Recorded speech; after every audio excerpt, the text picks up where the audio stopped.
Sabrina Gopaul, Butterfly, with JaneandFinch.com at OMNI 1 with Pay Chen. Yeah. How are you today? I'm good, thank you. Awesome.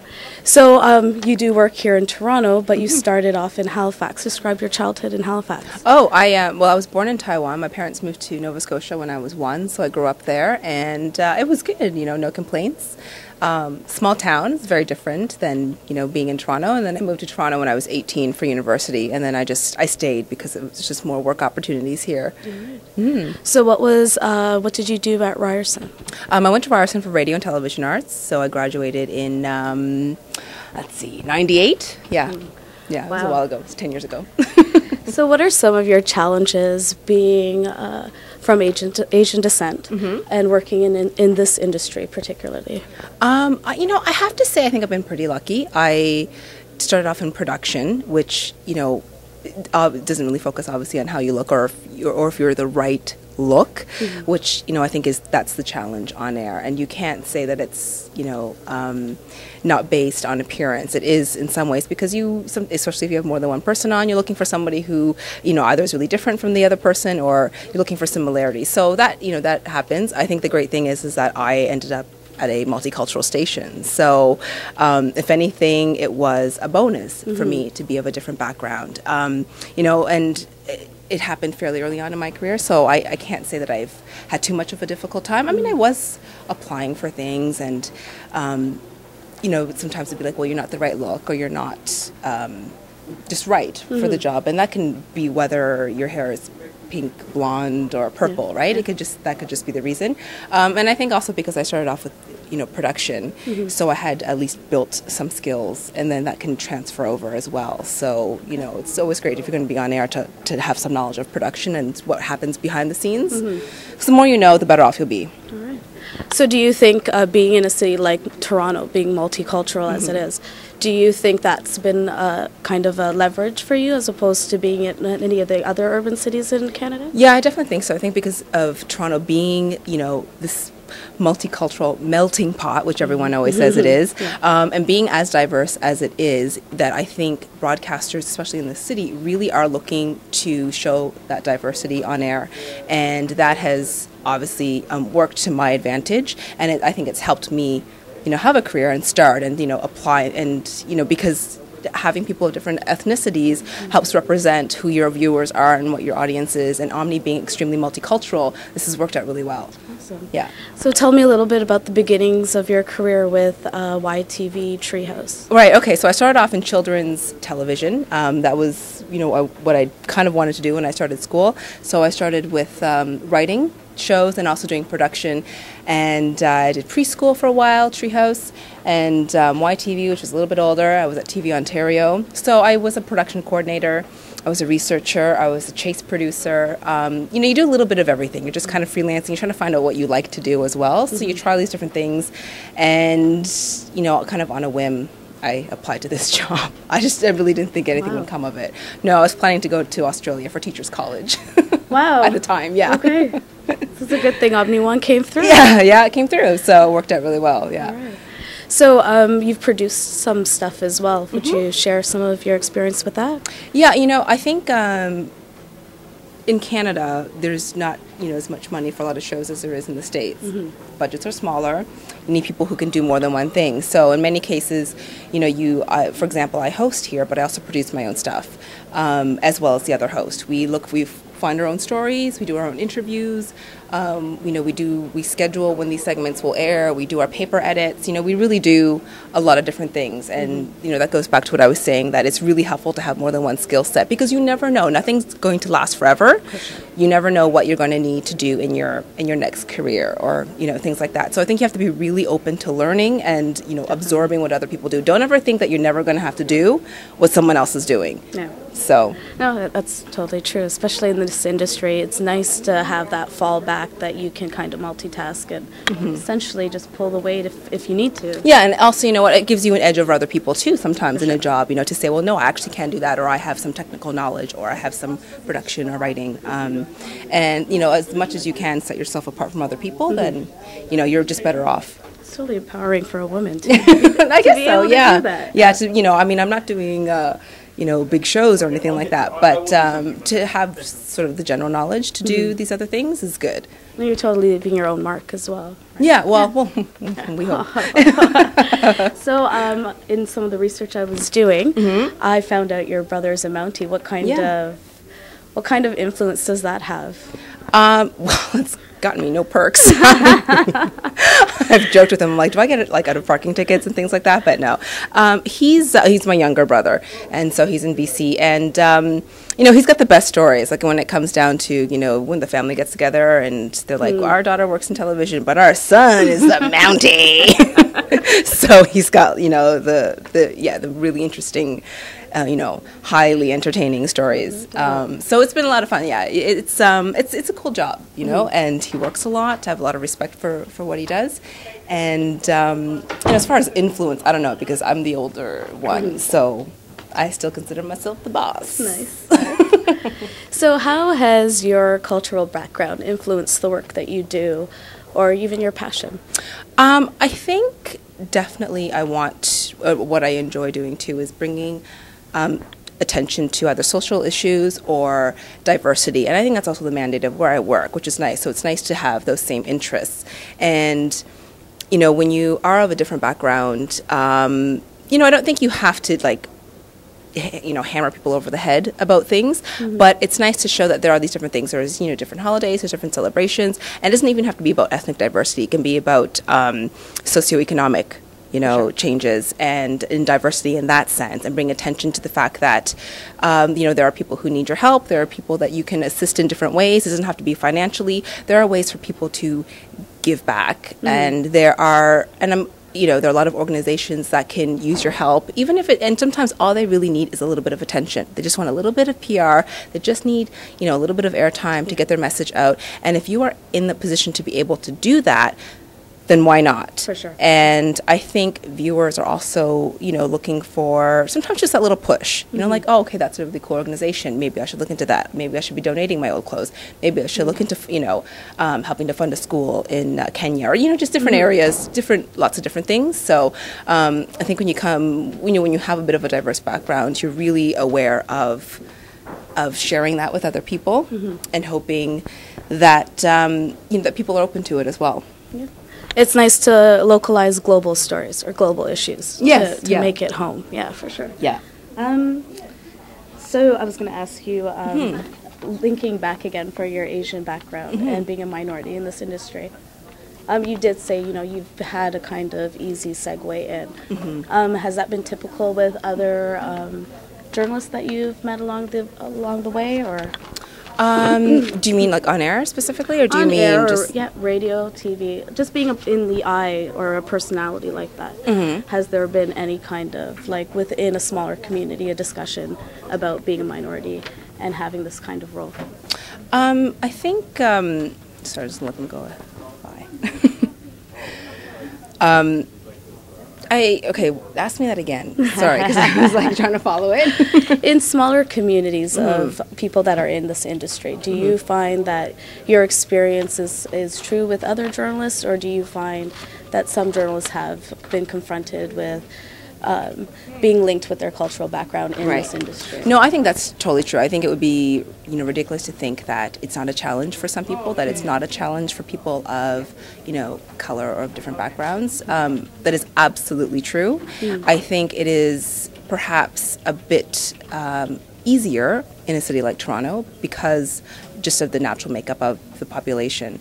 Myself, I haven't encountered too many problems. I mean, I did for a couple years, see if I could do something on air, and it wasn't working out, but it could have been my skill set, just as I would not want to jump the gun and say that it was, because I didn't fit a certain mold. But I would say that most people that I do know have it's not like you apply and you get the job that you want right away, but I have many friends who've worked their way to the job that makes them happy now, or have created the job that makes them happy. I have a lot of friends who are entrepreneurs, independent producers, who've created their own work because nobody was going to give it to them.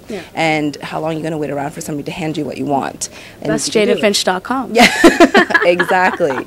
So, comes a point when if you are really passionate about something and you think, I really want to do this, see if you can find a way to do it on your own. See if you can you can create it for yourself.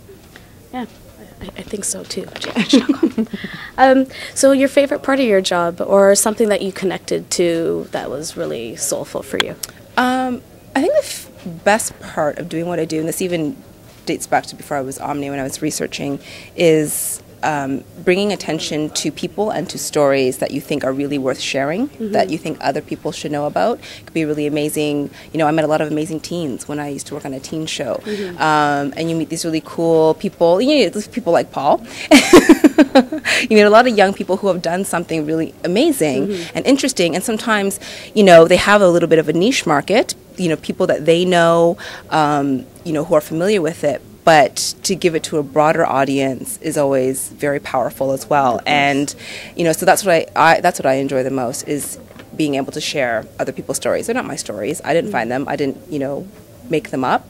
But if I can help someone share their story with a broader audience, then that's always, you know, the payoff.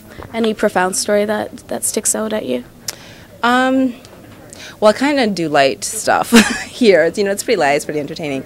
But in the past, with teen stories, we did a lot of sort of, you know, more serious social issues. So we talk about, you know, teen suicide, drug abuse, sexual abuse, you know, issues that really do affect teens at an everyday level besides just pop culture and, you know, entertainment and music and things like that. So those stories are always a bit harder to find. You know, you just try to find a kid who will talk to you, who's in, you know, who's in juvie.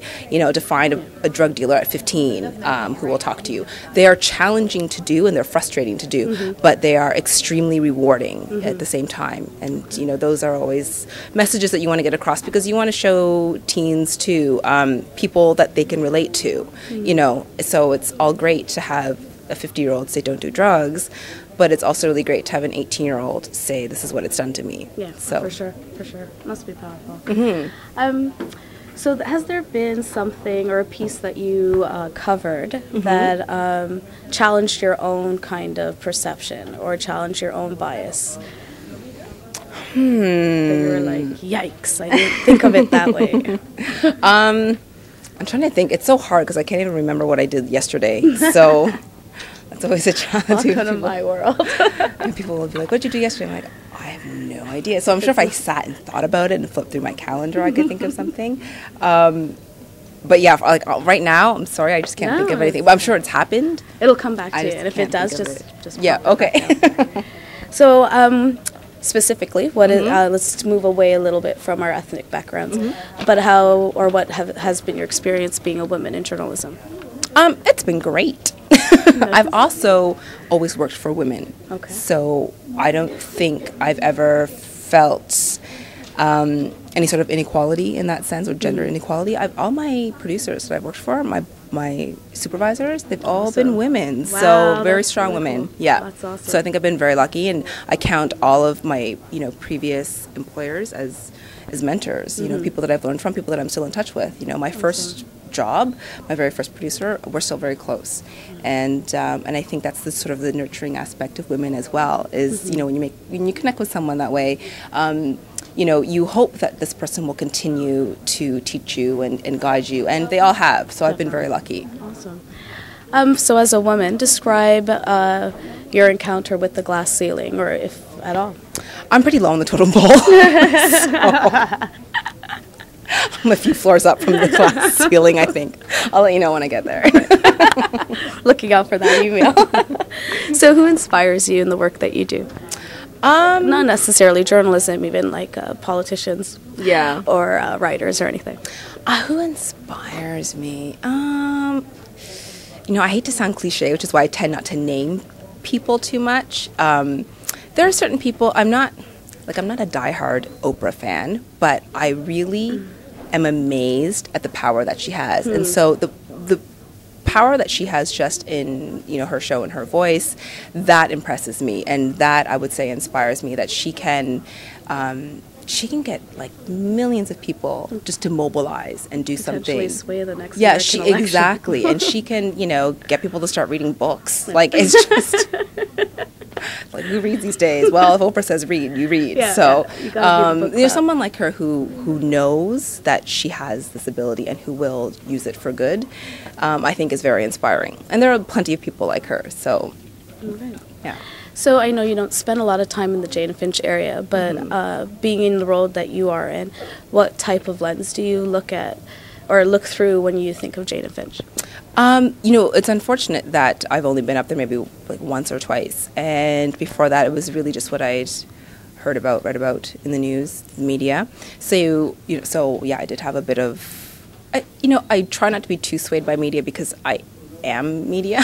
Yeah. And you can kind of go, well, yeah, you know, there's always, you skew things a certain way. But yeah, I was interested to see, like, what is it really like? And, you know, I might have thought, like, oh, is it going to be this, you know, crazy negative place? But I didn't really go in, like, I wasn't going in scared. I wasn't going in thinking it's going to be this horrible. Yeah, you know, it wasn't like that at all. I just didn't know what it would be. And, I mean, it was fun. I didn't get to see a lot of the area.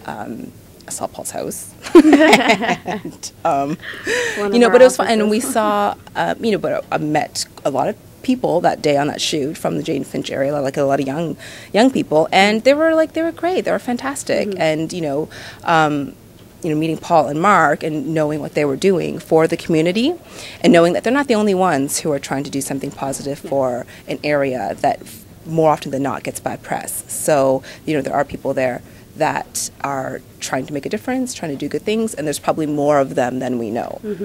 All right. So the energy or the vibe that you felt, like, is it what you thought it was going to be? Just being in that environment for how long you did spend, that vibe? No, it was fine. We had a lot of fun.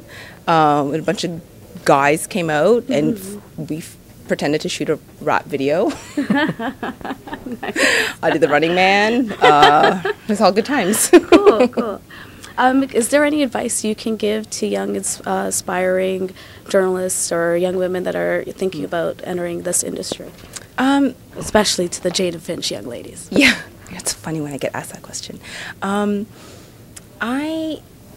think you have to work for it. I think a lot of people, young people my age, whatever, expect things to come easy. They want things to be handed to them. I think you have to work for it. You have to put in your time, and you just have to be willing to do shitty work. You have to make photocopies. Sorry, you have to do stuff. Work for it and prove yourself. Because if you can't convince someone else that you're worth taking a chance on, then where are you going to go?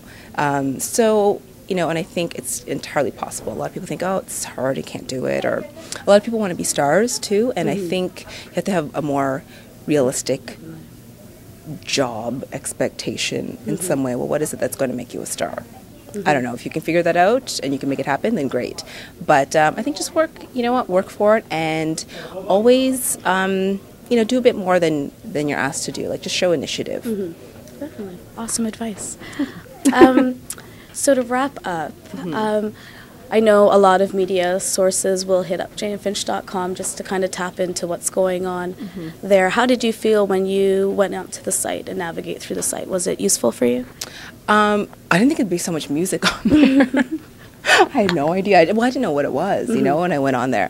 And I thought it was great. It has it's true to the community, and I think that's great. It's not trying to be something that it's not, and it's also highlighting people within the community, which I think is so. It's a great venue for people, in the Jane Finch community who are like, well, I want to be seen. I have something to say. I have something to share, and the more people that are that know about it, then the better. All right. Is there a scoop we can get? Future goals, producing plans, anything that nobody else knows about? I don't even or know. some. I don't even know yet. No, things are going well. I mean, it's busy obviously with Rogers acquiring City as well. It's growing, and OMNI is growing as well out west. They have OMNI in BC and Alberta. So there is a need and a desire for multicultural programming, which is growing now, you know, across the country. And I think that's great. I think that's going to keep expanding, and you know, it can only do good. It can only service more people, and you know, bring home this message to people who really want to see programming in their own language, and you know, some multicultural programming. So yeah. Awesome. I did have one more question. It's in my mind. Un momento, por favor. Okay. So describe, if you can, that merge between City and OMNI. How has that been? I can't actually really talk about it. Okay. Well, only because I don't really know anything about it. Sure. But other than, you know, it's all going to be good, and it's good to grow. Yeah. Basically. Okay. Yeah. Cool. All right. Thank you so much. Oh, welcome. It was awesome. It was a pleasure to meet you too. Good job. JaneFinch.com. In OMNI's house.